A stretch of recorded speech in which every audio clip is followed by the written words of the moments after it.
ವೀಕ್ಷಕರೇ, ನನ್ನ ಗುರು ಪರಂಪರೆ ಯೂಟ್ಯೂಬ್ ಚಾನೆಲ್ಗೆ ಸ್ವಾಗತ. ನಾನು ನಿಮ್ಮ ಕೃಪಾ. ಇವತ್ತಿನ ವಿಶೇಷವಾದಂತಹ ಸಂಚಿಕೆ ಏನು ಅಂತಂದ್ರೆ ಅರಳಿ ಮರದ ಬಗ್ಗೆ ತಿಳಿಸ್ತಾ ಇದ್ದೀನಿ. ಯಾಕಂದ್ರೆ ನಮ್ಮ ಸಂಪ್ರದಾಯದಲ್ಲಿ ಹಲವಾರು ಗಿಡಮೂಲಿಕೆಗಳಿಗಾಗಿರ್ಬೋದು ಅಥವಾ ಹಲವಾರು ಗಿಡಗಳಿಗಾಗಿರ್ಬೋದು ಅಥವಾ ಹಲವಾರು ಮರಗಳಿಗೆ ನಾವು ದೇವತಾ ವೃಕ್ಷ ಅಂತ ಹೇಳ್ತೀವಿ. ಅಂತಹ ಒಂದು ದೇವತಾ ವೃಕ್ಷವಾಗಿರುವಂತಹ ಅರಳಿ ಮರ ಅಂತ ಏನ್ ಹೇಳ್ತೀವಿ ಅಥವಾ ಅಶ್ವತ್ಥ ಕಟ್ಟೆ ಅಂತ ಏನ್ ಹೇಳ್ತೀವಿ, ಇದರ ಬಗ್ಗೆ ಕೆಲವಾರು ವಿಷಯಗಳನ್ನ ನಾನು ಅತ್ಯಂತ ಸರಳವಾಗಿ ತಿಳಿಸೋ ಪ್ರಯತ್ನ ಮಾಡಿದ್ದೀನಿ, ಜೊತೆಗೆ ಮಾಡ್ತಾ ಇದ್ದೀನಿ. ಸೊ ಎಷ್ಟೋ ಜನ ಹೇಳ್ತಾರೆ ಅರಳಿ ಮರ ಸುತ್ತಬಿಟ್ರೆ ನಮ್ಗೆ ಮಕ್ಕಳಾಗುತ್ತಾ ಅಥವಾ ಅರಳಿ ಮರ ಸುತ್ತಿದಂತಹ ಸಂದರ್ಭದಲ್ಲಿ ನಮ್ಮ ಸಂಕಷ್ಟಗಳು ನಿವಾರಣೆ ಆಗುತ್ತಾ ಅಂತ. ಇದಕ್ಕೆ ಪುರಾಣಗಳಲ್ಲಿ ಹಲವಾರು ಕಥೆಗಳಿದೆ. ಸೊ ಇದನ್ನ ಬಂದು ನಾನಿಲ್ಲಿ ಹೇಳ್ತಾ ಹೋಗ್ತೀನಿ. ಇಲ್ಲಿ ನೋಡಿ, ಶ್ರೀಕೃಷ್ಣ ಹೇಳ್ತಾನೆ, ಮರಗಳಲ್ಲಿಯೇ ನಾನು ಅಶ್ವತ್ಥ ಮರ ಆಗಿದ್ದೇನೆ ಅಂತ ಹೇಳ್ಬಿಟ್ಟು ಒಂದ್ ಕಡೆ ಗೀತೆಯಲ್ಲಿ ಹೇಳ್ತಾನೆ. ಹಾಗಾಗಿ ಇಂತಹ ಒಂದು ಅರಳಿ ಮರವು ಬಹಳವಾಗಿ ದೈವಾಂಶ ಸಂಭೂತವಾಗಿರುವಂತಹ ಮರವು ಸಮೇತ ಆಗಿದೆ. ಜೊತೆಗೆ ಇದರದ ಸವಿತು ಸಮೇತ, ಇದರ ಎಲೆ ಆಗಿರ್ಬೋದು, ಕಾಂಡ ಆಗಿರ್ಬೋದು, ಸೌದೆಯನ್ನ ಸಮೇತ ನಾವು ಯಜ್ಞ ಯಾಗಾದಿಗಳಿಗೆ ಬಹಳ ಪವಿತ್ರವಾಗಿರುವಂತಹ ಸವಿತಾಗಿದೆ. ಇದನ್ನ ನೀವು ನೋಡ್ಬೋದು, ಯಾರು ಮನೆಯಲ್ಲಿ ತಂದು ಸೌದೆಯ ರೂಪದಲ್ಲಿ ಯಾರು ಉಪಯೋಗಿಸಲ್ಲ. ಇದೆಲ್ಲವೂ ದೇವಸ್ಥಾನದಲ್ಲಿ ಹೋಮಗಳಿಗೆ ಮೀಸಲಾಗಿರುತ್ತೆ. ಹಾಗೆ ನಮ್ಮ ಹಿಂದೂ ಶಾಸ್ತ್ರದಲ್ಲಿ ಇದಕ್ಕೆ ತಕ್ಕಂತಹ ಒಂದು ವಿಶೇಷವಾದಂತಹ ಪ್ರಾಮುಖ್ಯತೆಯನ್ನು ನೀಡಿದ್ದಾರೆ. ಯಾವುದೇ ದೇವಾಲಯಗಳಲ್ಲೂ ಸಮೇತ ನೀವು ನೋಡ್ಬೋದು ಇಂತಹ ಒಂದು ಅಶ್ವತ್ಥ ಮರವನ್ನು ಬೆಳೆಸ್ತಾರೆ. ಅದು ಜೊತೆಗೆ ಅತ್ಯಂತ ವೇಗವಾಗಿ ಬೆಳೆಯುವಂತಹ ಮರವಾಗಿದೆ. ಇದನ್ನ ನಾವು ಹಿಂದೂ ಶಾಸ್ತ್ರದ ರೀತಿ ಬೇವಿನ ಗಿಡದ ಜೊತೆಯಲ್ಲಿ ಕೆಲವು ಕ್ಷೇತ್ರಗಳಲ್ಲಿ ನೋಡ್ಬೋದು, ಬೇವಿನ ಮರವು ಸಮೇತ ಇರುತ್ತೆ, ಅರಳಿ ಮರವು ಸಮೇತ ಇರುತ್ತೆ. ಈ ಮರವು ಅತ್ಯಂತ ಪವಿತ್ರವಾಗಿದ್ದು ಎಲ್ಲ ಒಂದು ದೇವತೆಗಳು ಇದರಲ್ಲಿ ವಾಸ ಆಗಿರ್ತಾರೆ. ಜೊತೆಗೆ ಗುರು ಬ್ರಹ್ಮ, ಗುರು ವಿಷ್ಣು, ಗುರು ದೇವೋಭವ ಅಂತ ಹೇಳ್ತೀವಿ. ಹಾಗೆ ಇವರ ಮೂರೂ ಜನರ ಒಂದು ಸಂಚಾರ ಇರುವಂತಹ ಒಂದು ಮರ ಆಗಿರುತ್ತೆ ಅಂತ ಹೇಳ್ತೀನಿ. ಈ ಮರವನ್ನ ಸಂತಾನಹೀನರಾಗಿರ್ಬೋದು ಅಥವಾ ವಿವಾಹ ಆಗದೇ ಇರುವಂತಹ ಕನ್ಯರಾಗಿರ್ಬೋದು ಅಥವಾ ವ್ರತದ ರೀತಿ ಪ್ರದಕ್ಷಿಣೆ ಪ್ರತಿದಿನ ನಾವು 48 ದಿನಗಳ ಕಾಲ ರೂಢಿ ಇರುತ್ತೆ. ನೀವು ಸಾಮಾನ್ಯವಾಗಿ ಎಲ್ಲರಿಗೂ ಗೊತ್ತಿದೆ 48 ದಿನಗಳ ಕಾಲ ನಾವು ಮಾಡಬೇಕು ಅಂತ. ಆದ್ರೆ ಯಾಕೆ ಮಾಡಬೇಕು, ಅದರಲ್ಲಿ ಏನು ವಿಶೇಷತೆ ಇದೆ ಅಂತ ಯಾರಿಗೂ ಸಮೇತ ಗೊತ್ತಿಲ್ಲ. ಹಾಗಾಗಿ ಹೇಳ್ತಾ ಇದ್ದೀನಿ. ಈ ಮರದ ಸಾನ್ನಿಧ್ಯದಲ್ಲಿ ಗುರು, ಶನಿ, ರಾಹು, ಕೇತು ಗ್ರಹಗಳು ವಾಸ ಆಗಿರ್ತಾರೆ. ಅದರ ಜೊತೆಗೆ ಯಾವಾಗ ನಮಗೆ ಸಂತಾನಕ್ಕೆ ಸಮಸ್ಯೆಗಳಾಗ್ತಾ ಇರುತ್ತೆ ಅಥವಾ ಗರ್ಭಪಾತಗಳ ಸಮಸ್ಯೆಗಳಾಗ್ತಾ ಇರುತ್ತೆ, ಅಂತಹ ಸಂದರ್ಭದಲ್ಲಿ ನಮಗೆ ಆ ಮರಕ್ಕೆ ಪೂಜೆಯನ್ನು ಸಲ್ಲಿಸಿ ಸುತ್ತುವುದನ್ನ ನೀವು ಹಲವಾರು ನಮ್ಮ ಹಿರಿಕರು, ತಾತ ಮುತ್ತಾತಂದಿರು, ಅಜ್ಜಿದಿರ ಕಾಲದಿಂದಲೂ ನಮಗೆ ಹೇಳ್ಕೊಟ್ಟಿದ್ದಾರೆ. ಹಾಗೇನೆ ನಮ್ಮ ಪುರಾಣಗಳು ಸಮೇತ ಹೇಳಲ್ಪಟ್ಟಿದೆ. ಯಾಕೆ ಏನು ಅಂತ ಅದನ್ನ ನಾನು ಪುರಾಣದ ರೀತಿಯಲ್ಲಿ ಹೇಳ್ತಾ ಹೋಗ್ತೀನಿ. ನಮ್ಮ ಪುರಾಣಗಳು ತಿಳಿಸಿರುವಂತೆ ಸಮುದ್ರ ಮಂಥನ ಕಾಲ ನಿಮಗೆ ಗೊತ್ತಿದೆ. ಸಮುದ್ರ ಮಥನ ಅಥವಾ ಸಮುದ್ರ ಮಂಥನ ಅಂತ ನಾವೇನ್ ಹೇಳ್ತೀವಿ, ಅಂತಹ ಸಂದರ್ಭದಲ್ಲಿ ಜ್ಯೇಷ್ಠ ಲಕ್ಷ್ಮಿಯು ಮೊದಲಿಗೆ ಉದಯಿಸ್ತಾಳೆ, ಅಂದ್ರೆ ಉದ್ಭವ ಆಗ್ತಾಳೆ. ಇವಳು ನೋಡ್ಲಿಕ್ಕೆ ರೂಪವತಿ ಆಗಿದ್ರು ಬರುವಾಗ ದರಿದ್ರತೆಯನ್ನು ತಗೊಂಡ್ ಬರ್ತಾಳೆ. ಇದನ್ನು ತಿಳಿದಂತಹ ರಾಕ್ಷಸರಾಗ್ಲಿ ದೇವತೆಗಳಾಗ್ಲಿ ಯಾರು ಅದನ್ನ ಪಡೀಲಿಕ್ಕೆ ಅಥವಾ ಈ ದೇವತೆಯನ್ನ ಪಡೀಲಿಕ್ಕೆ ಮುಂದೆ ಬರಲ್ಲ. ಯಾಕೆಂದ್ರೆ ಎಲ್ಲಿ ದಾರಿದ್ರ್ಯ ನಮಗೆ ಬಂದ್ಬಿಡುತ್ತೋ ಅಂತ ಹೇಳ್ಬಿಟ್ಟು ಇವಳು ಏನ್ ಮಾಡ್ತಾಳೆ, ಹೆದರ್ತಾರೆ. ಅಂತಹ ಸಂದರ್ಭದಲ್ಲಿ ಇವಳನ್ನು ಒಬ್ಬ ಮುನಿವರಿಯರು ಪಡೆಯುತ್ತಾರೆ. ಈ ಜ್ಯೇಷ್ಠ ಲಕ್ಷ್ಮಿಯನ್ನು ವರಿಸಿದ ಮುನಿಯು ಶೀಘ್ರದಲ್ಲೇ ದರಿದ್ರವನ್ನ ತಲುಪುತ್ತಾನೆ. ಇದರಿಂದ ಅವರು ಆ ಜ್ಯೇಷ್ಠ ಲಕ್ಷ್ಮಿಯನ್ನ ದೇವತೆಗಳಾಗಿರ್ಬೋದು, ರಾಕ್ಷಸರಾಗ್ಲಿ ತ್ಯಜಿಸುವಂತಹ ಪ್ರಯತ್ನವನ್ನ ಮಾಡ್ತಾರೆ. ಅಂತಹ ಸಂದರ್ಭದಲ್ಲಿ ಇಂತಹ ಒಂದು ಮುನಿವರಿಯರು ವರಿಸಿದ್ರು, ಅವರು ಸಮೇತ ಆ ಲಕ್ಷ್ಮಿಯನ್ನ, ಜ್ಯೇಷ್ಠ ಲಕ್ಷ್ಮಿಯನ್ನ ತ್ಯಜಿಸ್ತಾರೆ. ಆಗ ಆ ಜ್ಯೇಷ್ಠ ಲಕ್ಷ್ಮಿಯು ಶ್ರೀಲಕ್ಷ್ಮಿ ಮತ್ತು ಶ್ರೀಹರಿಯ ಬಳಿಗೆ ಬಂದು ಕೇಳ್ಕೊದ್ರೆ ತನ್ನ ನಿವೇದನೆಯನ್ನ ಹೇಳ್ತಾಳೆ. ನನಗೆ ಯಾರೂ ಮರ್ಯಾದೆ ಕೊಡ್ತಾ ಇಲ್ಲ, ಜೊತೆಗೆ ಯಾರೂ ಗೌರವವನ್ನು ಕೊಡ್ತಾ ಇಲ್ಲ. ಈ ಸಮುದ್ರ ಮಂಥನ ಆದ ಸಂದರ್ಭದಲ್ಲಿ ಮೊದಲಿಗೆ ಬಂದವಳು ನಾನೇ, ನನ್ನನ್ನು ಯಾರೂ ವರಿಸ್ತಾ ಇಲ್ಲ, ವರಿಸಿದ್ರು ನನ್ನನ್ನು ತ್ಯಜಿಸ್ತಾ ಇದ್ದಾರೆ. ಹಾಗಾದ್ರೆ ನನ್ನ ಗತಿ ಏನು ಅಂತ ಹೇಳ್ಬಿಟ್ಟು ಹೇಳ್ತಾರೆ. ಅಂತಹ ಸಂದರ್ಭದಲ್ಲಿ ಕೇಳ್ಕೊಂಡಂತಹ ಸಂದರ್ಭದಲ್ಲಿ ಆಗ ಲಕ್ಷ್ಮಿ ಏನ್ ಮಾಡ್ತಾಳೆ, ನನ್ನ ಅಕ್ಕನ ಬಾಳು ಹೀಗಾಯ್ತಾ ಇದೆಯಲ್ಲ ಅಂತೇಳಿ ಅದು ಗಂಡನಾದಂತಹ ಶ್ರೀಹರಿಯನ್ನ ಕೇಳ್ಕೊತಾಳೆ. ಜೊತೆಗೆ ಪ್ರಾರ್ಥನೆಯನ್ನು ಸಮೇತ ಮಾಡ್ತಾಳೆ. ಆಗ ಹರಿಯು ಅಂದ್ರೆ ವಿಷ್ಣು ಏನ್ ಮಾಡ್ತಾನೆ, ಭೂಲೋಕದ ಕಡೆಗೆ ಒಂದು ಕೈ ತೋರಿಸ್ಬಿಟ್ಟು ಹೇಳ್ತಾನೆ, ಅಲ್ಲಿ ಎಲ್ಲರೂ ಅಶ್ವತ್ಥ ವೃಕ್ಷವನ್ನು ಭಕ್ತಿ ಭಾವಗಳಿಂದ ಪೂಜೆ ಮಾಡಿ ಪ್ರದಕ್ಷಿಣೆ ಮಾಡ್ತಾ ಇರ್ತಾರೆ. ಅದು ತಿಳಿದಂತಹ ನೀನು ಏನ್ ಮಾಡ್ಬೇಕು ಅಂತೇಳಿ ಜ್ಯೇಷ್ಠ ಲಕ್ಷ್ಮಿಗೆ ಹೇಳ್ತಾರೆ. ಅದು ತಿಳಿಯದ ಹರಿಯು ಏನ್ ಮಾಡ್ತಾನೆ ಅಂದ್ರೆ ಜ್ಯೇಷ್ಠ ಲಕ್ಷ್ಮಿಗೆ, ನೀನು ಭೂಲೋಕದಲ್ಲಿ ಇರುವಂತಹ ಅಶ್ವತ್ಥ ಮರಗಳಲ್ಲಿ ಸೇರ್ಕೋ, ಆಗ ನಿನಗೂ ಸಮೇತ ಅಶ್ವತ್ಥ ಮರದ ಪೂಜೆಗಳು ಸಲ್ತದೆ, ಜೊತೆಗೆ ಭಕ್ತಿ ಭಾವದಿಂದ ಜನರು ಸಮೇತ ನಿನ್ನನ್ನ ನೋಡ್ತಾರೆ ಅಂತ ಹೇಳಿ ವಿಷ್ಣು ಹೇಳ್ತಾನೆ. ಆಗ ಜ್ಯೇಷ್ಠ ಲಕ್ಷ್ಮಿ ಏನ್ ಮಾಡ್ತಾಳೆ ಅಂದ್ರೆ ಶ್ರೀಹರಿಯ ಸೂಚನೆ ಅಂತೆ ಅಶ್ವತ್ಥ ವೃಕ್ಷ ಅಥವಾ ಅರಳಿ ವೃಕ್ಷ ಅಂತ ನಾವೇನಂತೀವಿ ಅದಕ್ಕೆ ಬಂದು ಸೇರ್ತಾಳೆ.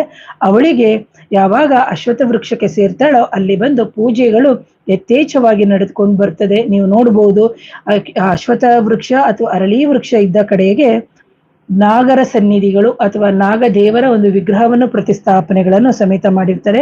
ಒಂದು ಸಣ್ಣ ಸಣ್ಣ ದೇವತೆಗಳ ಒಂದು ವಿಗ್ರಹಗಳನ್ನ ಸಮೇತ ಅಲ್ಲಿ ಇಟ್ಟಿರ್ತಾರೆ. ಹಾಗಾಗಿ ಪ್ರತಿಯೊಬ್ಬರೂ ಅಲ್ಲಿ ಬಂದು ಪೂಜೆ ಮಾಡೋದ್ರಿಂದ ನಿನಗೆ ಜ್ಯೇಷ್ಠಾಲಕ್ಷ್ಮಿಯ ಸಾನ್ನಿಧ್ಯ ನಿವಾರಣೆಯಾಗಿ ಒಂದು ಅವರ ಕಟಾಕ್ಷಗಳು ಅಂದ್ರೆ ನಿನ್ನ ಕಟಾಕ್ಷಗಳು ವೃದ್ಧಿಯಾಗ್ಲಿ ಅಂತ ಹೇಳ್ತಾರೆ. ಹಾಗಾಗಿ ಅವಳಿಗೆ ಪೂಜೆಗಳು ಯಥೇಚ್ಛವಾಗಿ ನಡೆದುಕೊಂಡು ಬರುತ್ತೆ. ಆದರೆ ಕೆಲವು ದಿನಗಳಲ್ಲಿ ಏನಾಗುತ್ತೆ ಅಂದ್ರೆ ಅರಳಿ ಮರವನ್ನು ಸುತ್ತುವುದನ್ನೇ ಬಿಟ್ಬಿಡ್ತಾರೆ. ಕಾರಣ ಸುತ್ತುವರೆಲ್ಲರೂ ದರಿದ್ರ ಉಂಟಾಗ್ತದೆ ಅಂತ. ಮತ್ತೆ ಜ್ಯೇಷ್ಠಾಲಕ್ಷ್ಮಿ ಏನ್ ಮಾಡ್ತಾಳೆ, ಶ್ರೀಹರಿಯನ್ನ ಮತ್ತೆ ಪ್ರಾರ್ಥನೆ ಮಾಡ್ತಾಳೆ, ನೀನ್ ಹೋಗಿ ಅಲ್ಲಿ ಸೇರ್ಕೊ ಅಂತ ಹೇಳಿದೆ. ನಾ ಸೇರಿದ್ಮೇಲೆ ಯಾರ್ಯಾರು ನನ್ನನ್ನ ಸುತ್ತಲಿಕ್ಕೆ ಅಂತ ಬಂದ್ರು ಅವರೆಲ್ಲರೂ ದರಿದ್ರರಾಗಿದ್ದಾರೆ, ಹಾಗಾದ್ರೆ ನನ್ನ ಕಥೆ ಏನು ಅಂತ ಹೇಳಿ ಕೇಳಿದಂತಹ ಸಂದರ್ಭದಲ್ಲಿ ಆಗ ಶ್ರೀಹರಿ ಹೇಳ್ತಾನೆ, ನೀನು ಅಲ್ಲೇ ನೆಲೆಸಿರು, ನಾನು ಶ್ರೀ ಲಕ್ಷ್ಮಿ ಪ್ರತಿ ಶನಿವಾರ ಬಂದು ಅಲ್ಲೇ ನೆಲೆಸ್ತೇವೆ, ನನಗೆ ಮಾಡಿದಂತೆ ನಿನಗೆ ಪೂಜೆಗಳು ಭಕ್ತಿ ಭಾವದಿಂದ ನಡೀಲಿ ಅಂತ ಹೇಳ್ಬಿಟ್ಟು ವರವನ್ನ ಜ್ಯೇಷ್ಠಾಲಕ್ಷ್ಮಿಗೆ ಕೊಡ್ತಾನೆ. ಹಾಗಾಗಿ ಯಾರು ಅರಳಿ ಮರವನ್ನ ಪ್ರತಿ ಶನಿವಾರವೂ ಪ್ರದಕ್ಷಿಣೆ ಮಾಡ್ತಾರೋ ಅವರಿಗೆ ಲಕ್ಷ್ಮೀನಾರಾಯಣ ಯೋಗ ಅಥವಾ ಲಕ್ಷ್ಮೀನಾರಾಯಣನ ಒಂದು ಸಾನ್ನಿಧ್ಯ ಸಿಗುತ್ತೆ ಅಂತ ಹೇಳ್ತೀನಿ. ಆದ್ದರಿಂದ ಪ್ರತಿ ಶನಿವಾರ ಮಾತ್ರ ಅರಳಿ ಮರದಲ್ಲಿ ಶ್ರೀಹರಿ ಮತ್ತು ಶ್ರೀ ಲಕ್ಷ್ಮಿಯು ವಾಸವಾಗಿರ್ತಾರೆ. ಹಾಗಾಗಿ ಯಾವ ದಿನವೂ ನಿಮಗೆ ಸುತ್ತಕ್ಕೆ ಆಗ್ಲಿಲ್ಲ ಅಂದ್ರೂ ಪರವಾಗಿಲ್ಲ, ಶನಿವಾರದೊತ್ತು ನೀವು ಸುತ್ತಿ ಬಂದಂತರೆ ಮರವನ್ನು ಸುತ್ತಿದ್ರೆ ನಿಮಗೆ ದರಿದ್ರ ಬರಲ್ಲ ಅಂತ ಹೇಳಿ ಹೇಳ್ತಾನೆ ವಿಷ್ಣು. ಹಾಗಾಗಿ ಈ ಮರಗಳಲ್ಲಿಯೇ ಪವಿತ್ರವಾಗಿರುವ ಮರ, ಆದ್ದರಿಂದ ಈ ಮರಕ್ಕೆ ಅಪಚಾರ ಮಾಡುವುದು, ಅಶುಚಿಯನ್ನು ಮಾಡೋದು, ಈ ತರ ಎಲ್ಲ ಮಾಡಬಾರ್ದು. ಉಗುಳೋದು, ಅಲ್ಲಿ ಹೋಗಿ ಒಂದ ಮಾಡೋದು, ಕಕ್ಕಸ್ ಮಾಡೋದು, ಈ ತರ ಎಲ್ಲ ಕೆಲವರು ಮಾಡ್ತಾರೆ. ಪಾನ್ ಪರಾಗ್ ತಿಂದ್ಬಿಡೋದು, ಆಮೇಲೆ ತಿಂದ್ಬಿಟ್ಟು ಕೈಯಲ್ಲಿ ತೊಳೆಯೋದು ಅಥವಾ ತಿಂದಿರೋ ಪೇಪರ್ಗಳನ್ನ ತೆಗೆದು ಬಿಸಾಡೋದು, ಆ ತರ ಎಲ್ಲ ಮಾಡ್ತಾರೆ. ತಮ್ಮ ಮನೆಯ ತ್ಯಾಜ್ಯ ವಸ್ತುಗಳು ಅಂತೇನಿದೆ ಅದನ್ನ ತಂದಿಡೋದು, ಅಥವಾ ದೇವರ ಫೋಟೋಗಳಾಗಿರ್ಬೋದು, ದೇವರ ಒಡೆದು, ಈ ತರ ಎಲ್ಲ ತಗೊಂಡ್ ಬಂದು ಅಲ್ಲಿ ಇಡ್ತಾರೆ. ಅದು ಖಂಡಿತವಾಗ್ಲು ನಿಮಗೆ ಒಳ್ಳೇದಲ್ಲ. ಹಾಗಾಗಿ ಈ ಮರದ ನೆರಳಿನಲ್ಲಿರುವಂತಹ ಎಲ್ಲರೂ ಪರಮ ಪವಿತ್ರರಾಗ್ತಾರೆ ಅಂತ ಹೇಳ್ತಾರೆ. ಹಾಗೇನೇನೆ ಸಾಮಾನ್ಯವಾಗಿ ಎಲ್ಲ ದೇವತೆಗಳ ಒಂದು ದೇವಾಲಯಗಳನ್ನು ನೀವು ನೋಡಿರ್ತೀರಿ, ಆ ಮರದ ಒಂದು ನೆರಳಿನಲ್ಲಿಯೇ ಕಟ್ಟಿರ್ತಾರೆ.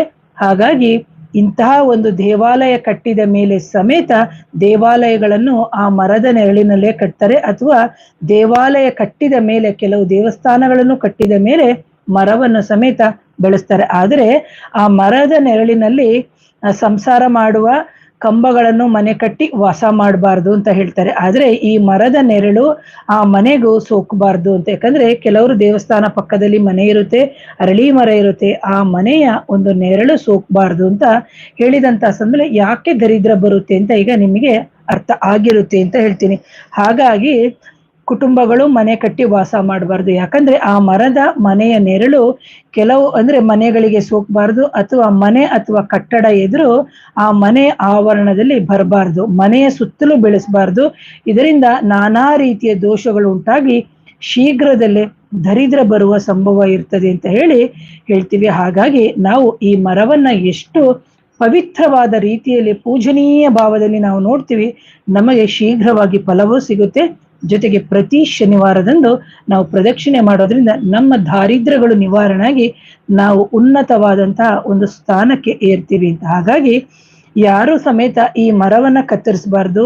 ಜೊತೆಗೆ ಇದರಲ್ಲಿ ಬರುವಂತಹ ಒಣ ಸೌದೆಗಳು ಅಥವಾ ಆ ಕಟ್ಟಿಗೆಗಳು ಅಥವಾ ಏನ್ ಹೇಳ್ತೀವಿ ಸವಿತುಗಳು, ಅದನ್ನ ನೀವು ಯಾರೇ ಕಡಿದ್ರು ಸಮೇತ ನೀವು ದೇವಾಲಯಗಳಿಗೆ ಅಥವಾ ಯಜ್ಞಗಳಿಗೆ ಮಾತ್ರ ಉಪಯೋಗಿಸ್ಬೇಕು. ಇದು ಹಲವಾರು ಶತಮಾನಗಳಿಂದಲೂ ಸಮೇತ ಬಂದಿದೆ. ಜೊತೆಗೆ ಈ ಮರದಲ್ಲಿ ಆಮ್ಲಜನಕವು ಅಥವಾ ಆಕ್ಸಿಜನ್ ಅಂತ ಏನ್ ಹೇಳ್ತೀವಿ ಅದು ನಮಗೆ ಹೆಚ್ಚಾಗಿ ಉತ್ಪಾದನೆ ಕೊಡುತ್ತೆ.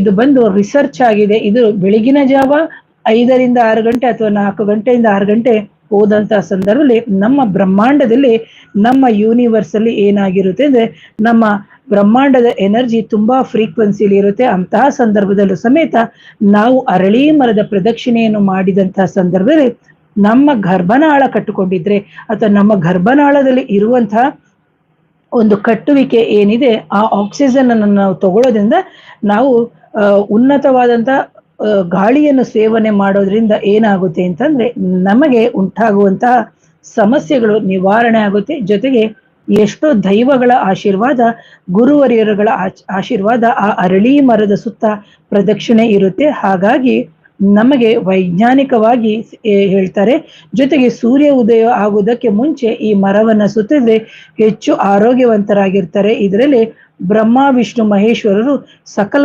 ದೇವಾನುದೇವತೆಗಳು ನೆಲೆಸಿದ್ದಾರೆ ಅಂತೇಳಿ ಪುರಾಣ ಶಾಸ್ತ್ರಗಳಲ್ಲೂ ಹೇಳ್ಪಟ್ಟಿದೆ. ಹಾಗಾಗಿ ಮೂಲತಃ ಬ್ರಹ್ಮರೂಪಾಯ ಮಧ್ಯಾಯ ವಿಷ್ಣು ರೂಪಾಯ ಅಗ್ರತೋ ಶಿವರೂಪಾಯ ಅಂತ ಹೇಳ್ಬಿಟ್ಟು ಈ ಒಂದು ಒಂದು ಏನು ವೃಕ್ಷದ ಒಂದು ಮಂತ್ರ ಇದೆ.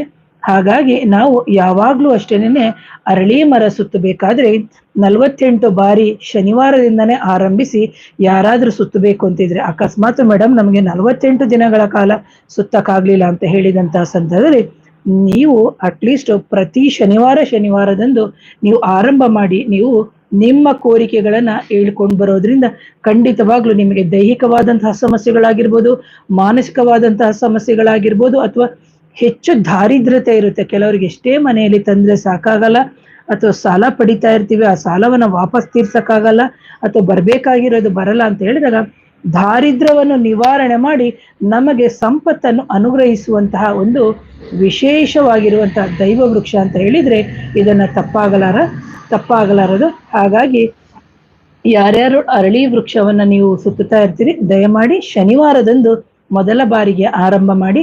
ಇಲ್ಲಿ ಲಕ್ಷ್ಮೀನಾರಾಯಣ ಸನ್ನಿಧಿ ಶನಿವಾರದಂದು ನಿಮಗೆ ಸಿಗುತ್ತೆ ಅಂತ ಹೇಳ್ತೀನಿ. ಹಾಗೆ ಯಾರಾದ್ರೂ ನನ್ನ ಚಾನೆಲ್ನ ಮೊದಲನೇ ಬಾರಿಗೆ ನೋಡ್ತಿದ್ರೆ ದಯವಿಟ್ಟು ಚಾನೆಲ್ನ ಸಬ್ಸ್ಕ್ರೈಬ್ ಮಾಡಿ, ಹಾಗೆ ಲೈಕ್ ಮಾಡಿ, ಶೇರ್ ಮಾಡಿ. ಒಂದು ಎರಡನೇದಾಗಿ, ಇಂದು ಸಂಜೆ 8 ಗಂಟೆಗೆ ನನ್ನ ಮದ್ದಿಡು ಕ್ರಿಯೆ ಅಂದ್ರೆ ಹೊಟ್ಟೆಗೆ ಮದ್ದು ಹಾಕಿದಂತಹ ಸಂದರ್ಭದಲ್ಲಿ ಆಗುವಂತಹ ಹಲವಾರು ಸಮಸ್ಯೆಗಳನ್ನ ನಾನು ಇಂದಿನ ತರಗತಿಯಲ್ಲಿ ತಿಳಿಸ್ತೀನಿ. ಜೊತೆಗೆ ನೀವು ಅದನ್ನ ಯಾವ ರೀತಿ ಮಂತ್ರ ತಂತ್ರಗಳ ಮುಖಾಂತರ ನೀವು ಅದನ್ನ ಪರಿಹಾರಗಳನ್ನ ಮಾಡ್ಕೋಬಹುದು ಅಂತ ಸಮೇತ ನಾನು ಹೇಳ್ಕೊತೀನಿ. ಯಾವ ಹಣ್ಣಿನಿಂದ ಸಮೇತ ಆ ಒಂದು ಮದ್ದಿಡು ಕ್ರಿಯೆ ಆಗಿದ್ದನ್ನ ಪರಿಹಾರ ಮಾಡ್ಕೋಬಹುದು ಅಂತ. ಹಾಗೆ ಎಷ್ಟೋ ಜನಕ್ಕೆ ನೀವು ನೋಡ್ಬೋದು ತಲೆ ಕೂದಲು ಸಿಕ್ಕಾಬಟ್ಟೆ ಉದುರ್ತಾ ಇರುತ್ತೆ. ನೀವು ಹಲವಾರು ಕಾರಣ ಇರುತ್ತೆ ಅದಕ್ಕೆ ತಲೆ ಕೂದಲು ಉದುರಕ್ಕೆ. ಹಿಮೋಗ್ಲೋಬಿನ್ ಪರ್ಸೆಂಟೇಜ್ ಆಗಿರ್ಬೋದು, ಅಥವಾ ವೈಟಮಿನ್ ಡೆಫಿಷಿಯನ್ಸಿ ಆಗಿರ್ಬೋದು, ಈ ತರ ಹಲವಾರು, ಅಥವಾ ಹೊಟ್ಟೆ ಶುದ್ಧತೆ ಇಲ್ಲದೆ ಇದ್ದಂತ ಸಂದರ್ಭದಲ್ಲಿ ನಿಮಗೆ ಕೂದಲು ಮುಂದೆ ಬರ್ತಾ ಇರೋದೇ ಇಲ್ಲ, ಅಥವಾ ಕೆಲವರಿಗೆ ತುಂಬಾ ಉದುರಿ ಬುಡದಿಂದ ಉದುರ್ತಾ ಇರುತ್ತೆ. ಅಂತಹ ಸಂದರ್ಭದಲ್ಲಿ ನಾನು ಸ್ವಂತವಾಗಿ ಮಾಡಿರುವಂತಹ ಒಂದು ಎಣ್ಣೆಯನ್ನ ತಯಾರಿಸಿದ್ದೀನಿ.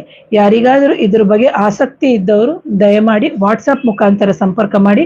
ಇದು 200 ml, 250 ml, 300 ml, 500 ml ಆ ತರ ರೂಪದಲ್ಲಿ ಸಿಗುತ್ತೆ ನಿಮಗೆ. ಯಾರಿಗಾದ್ರೂ ಬೇಕು ಅಂತಂದ್ರೆ ವಾಟ್ಸಪ್ ಮುಖಾಂತರ ಸಂಪರ್ಕ ಮಾಡಿ. ಆನಂತರ ನಾನು ನಿಮಗೆ ಅದನ್ನ ಕೊರಿಯರಲ್ಲಿ ಕಳಿಸ್ಕೊಡುವಂತ ಪ್ರಯತ್ನ ಮಾಡ್ತೀನಿ. ಜೊತೆಗೆ ಯಾರಾದ್ರೂ ನನ್ನ ಚಾನೆಲ್ನ ಮೊದಲನೇ ಬಾರಿಗೆ ನೋಡ್ತೀರಿ ದಯವಿಟ್ಟು ಚಾನೆಲ್ನ ಸಬ್ಸ್ಕ್ರೈಬ್ ಮಾಡಿ. ಯಾರಿಗಾದ್ರೂ ಮಾಂತ್ರಿಕ ಬಾಧೆ, ನಕಾರಾತ್ಮಕ ಶಕ್ತಿಗಳ ಸಮಸ್ಯೆ, ಮದ್ದಿಡು ಕ್ರಿಯೆ ಆಗಿದಂತಹ ಸಂದರ್ಭದಲ್ಲಿ ನನ್ನ ನೇರ ಭೇಟಿಗೆ ಅವಕಾಶ ಇರುತ್ತೆ. ನೀವು ವಾಟ್ಸ್ಆಪ್ ನಂಬರ್ ಬಂದು 7019806595ಗೆ ವಾಟ್ಸ್ಆಪ್ ಮುಖಾಂತರ ಸಂಪರ್ಕ ಮಾಡಿ ಅಂತ ಹೇಳ್ತಾ ಈ ವಿಡಿಯೋನ ಮುಗಿಸ್ತೀನಿ ಪ್ರಿಯ ವೀಕ್ಷಕರೇ.